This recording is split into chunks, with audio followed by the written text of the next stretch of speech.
মা বাবার ভালোবাসার কোনো তুলনাই হয় না, কোনো স্বার্থ নেই, স্বার্থ ছাড়াই ভালোবাসা।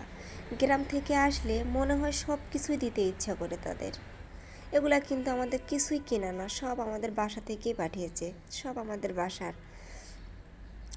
তো এই ভিডিওটা আমাদের কিছুদিন আগের ছিল, ভিডিওটা আমার এডিট করেছিল না জন্য আমি ছাড়তে পারতেছিলাম না। তো যাই হোক, একটা ব্লগ ভিডিও নিয়ে চলে আসলাম আপনাদের মাঝে। হ্যালো এভরিওয়ান, আসসালামু আলাইকুম। আপনারা সবাই কেমন আছেন? আপনাদের দোয়া ও ভালোবাসায় আমিও অনেক ভালো আছি।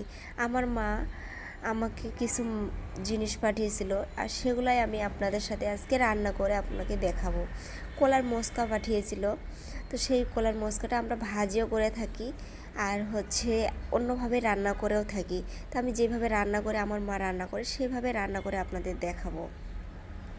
কলার মস্কাটা আগে আমি সিদ্ধ করে নিয়েছি, সিদ্ধ করে নেওয়ার পরে পাটার মধ্যে বেটে নিয়েছি।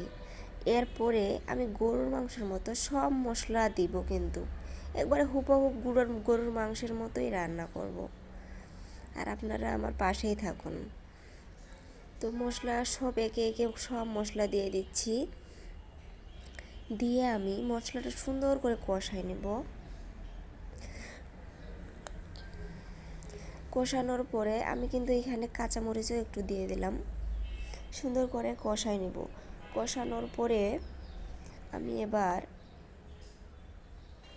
এবার আমি মশলাটা দিয়ে দিব। আচ্ছা, আপনারা কে কোন জেলায় এই নামটাকে কি বলেন একটু বলে যাবেন তো। এখন আমি সুন্দর করে কষাই নেব, একবারে গরুর মাংস যেভাবে কষাই একটু সময় নিয়ে কষাইতে হবে। একটু আমি সময় নিয়ে কষাইতেছি। আপনারা চাইলে কিন্তু দু একটা আলুও দিতে পারেন সিদ্ধ করে, আমি কিন্তু আলু দেই নাই। এরপরে আমি একটু পানি দিয়ে ঢেকে দিছিলাম।